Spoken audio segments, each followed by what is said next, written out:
Good morning. This is the Paradise Unicorn Priestess bringing you day 34 of A Course in Miracles, the Yin translation, where we use female words.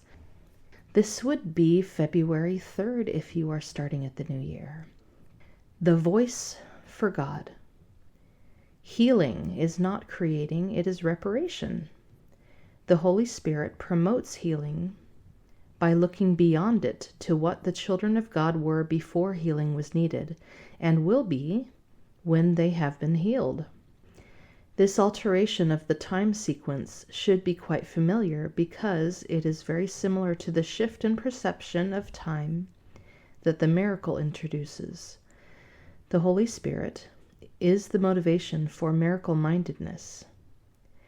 The decision to heal the separation by letting it go.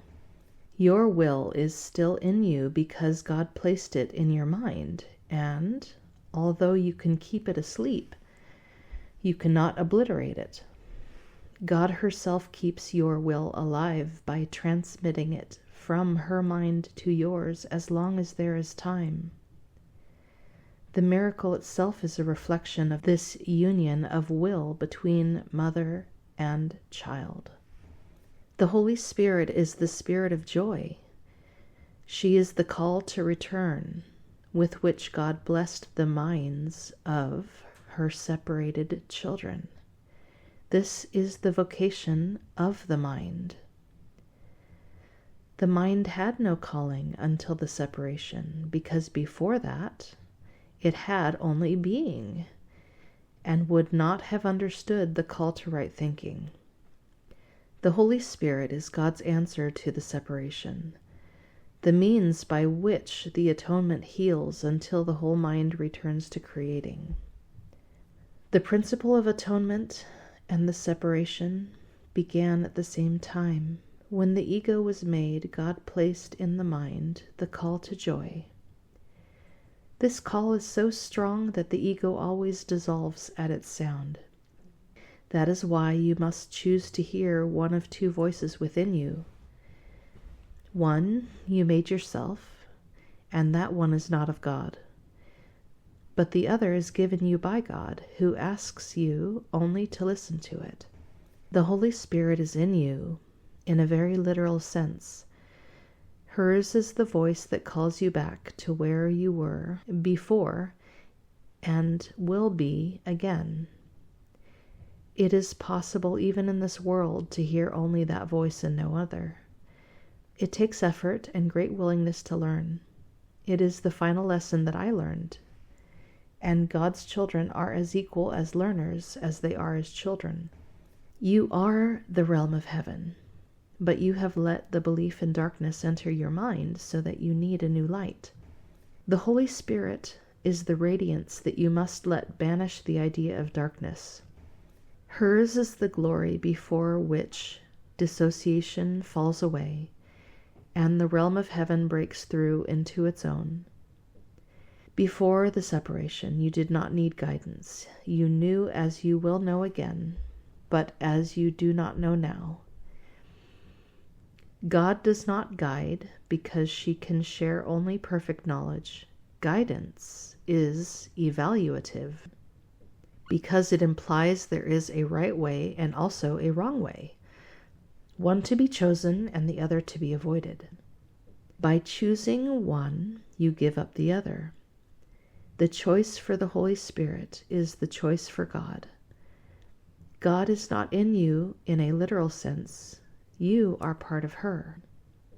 When you chose to leave her, she gave you a voice to speak for her, because she could no longer share her knowledge with you without hindrance. Direct communication was broken because you had made another voice. The Holy Spirit calls you both to remember and to forget. You have chosen to be in a state of opposition in which opposites are possible. As a result, there are choices you must make. In the holy state, the will is free, so that its creative power is unlimited and choice is meaningless. Freedom to choose is the same power as freedom to create but its application is different. Choosing depends on a split mind. The Holy Spirit is one way of choosing. God did not leave her children comfortless, even though they chose to leave her. The voice they put in their minds was not the voice for her will, for which the Holy Spirit speaks. The voice of the Holy Spirit does not command, because it is incapable of arrogance. It does not demand, because it does not seek control. It does not overcome, because it does not attack. It merely reminds. It is compelling only because of what it reminds you of. It brings to your mind the other way, remaining quiet, even in the midst of the turmoil you may make. The voice for God is always quiet, because it speaks of peace. Peace is stronger than war, because it heals. War is division, not increase. No one gains from strife. What profiteth it, a woman, if she gain the whole world and lose her own soul? If you listen to the wrong voice, you have lost sight of your soul. You cannot lose it, but you cannot know it. It is therefore lost to you until you choose right. The Holy Spirit is your guide in choosing. She is in the part of your mind that always speaks for the right choice, because she speaks for God. She is your remaining communication with God, which you can interrupt, but cannot destroy. The Holy Spirit is the way in which God's will is done on earth as it is in heaven. Both heaven and earth are in you, because the call of both is in your mind. The voice for God comes from your own altars to her. These altars are not things, they are devotions. Yet you have other devotions now. Your divided devotion has given you the two voices, and you must choose at which altar you want to serve. The altar you answer now is an evaluation, because it is a decision. The decision is very simple. It is made on the basis of which call is worth more to you. My mind will always be like yours, because we were created as equals. It was only my decision that gave me all power in heaven and earth. My only gift to you is to help you make the same decision. This decision is the choice to share it, because the decision itself is the decision to share. It is made by giving, and is therefore the one choice that resembles true creation. I am your model for decision.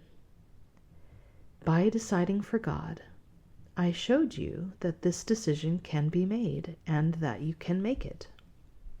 I have assured you that the mind that decided for me is also in you, and that you can let it change you just as it changed me.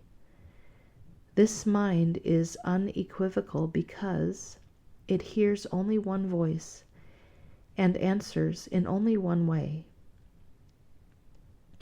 You are the light of the world with me.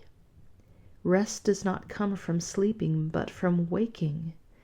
The Holy Spirit is the call to awaken and be glad. The world is very tired, because it is the idea of weariness. Our task is the joyous one of waking it to the call for God.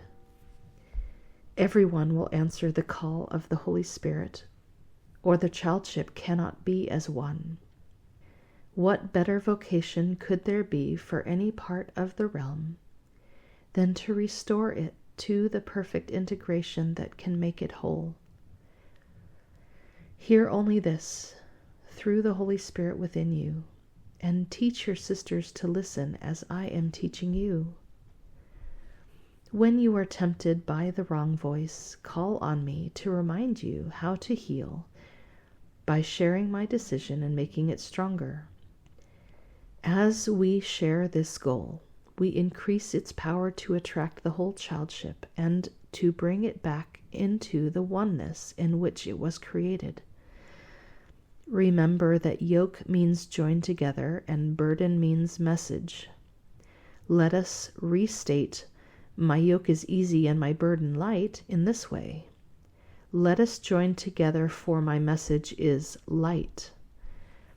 I have enjoined you to behave as I behaved, but we must respond to the same mind to do this.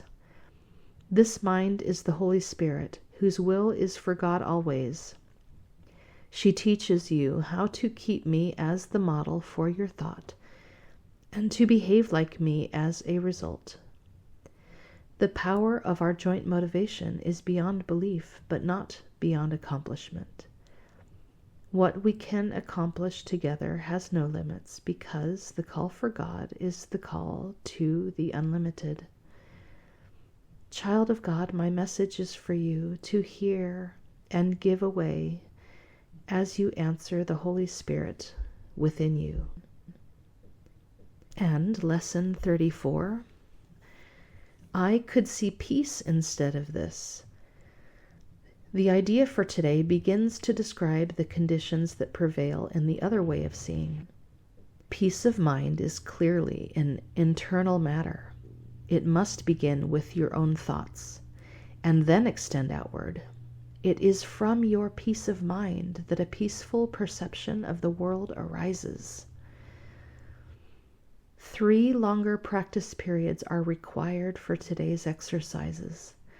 1 in the morning and 1 in the evening are advised, with an additional 1 to be undertaken at any time in between that seems most conducive to readiness.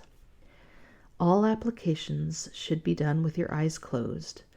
It is your inner world to which the applications of today's idea should be made. Some 5 minutes of mind searching are required for each of the longer practice periods. Search your mind for fear thoughts, anxiety-provoking situations, offending personalities or events, or anything else about which you are harboring unloving thoughts. Note them all casually, repeating the idea for today slowly as you watch them arise in your mind, and let each one go to be replaced by the next. If you begin to experience difficulty in thinking of specific subjects, continue to repeat the idea to yourself in an unhurried manner without applying it to anything in particular. Be sure, however, not to make any specific exclusions. The shorter applications are to be frequent and made whenever you feel your peace of mind is threatened in any way. The purpose is to protect yourself from temptation throughout the day. If a specific form of temptation arises in your awareness, the exercise should take this form. I could see peace in the situation instead of what I now see in it. If the inroads on your peace of mind take the form of more generalized adverse emotions, such as depression, anxiety, or worry, use the idea in its original form. If you find you need more than one application of today's idea to help you change your mind in any specific context, try to take several minutes and devote them to repeating the idea until you feel some sense of relief. It will help you if you tell yourself specifically, I can replace my feelings of depression, anxiety, or worry, or my thoughts about this situation, personality, or event, with peace. And that is it for today's reading. Again, the idea is, I could see peace instead of this. And my wish for you, dear listener, is that this will bring you peace in your day and every day afterwards, is my prayer. Until next time, bye-bye.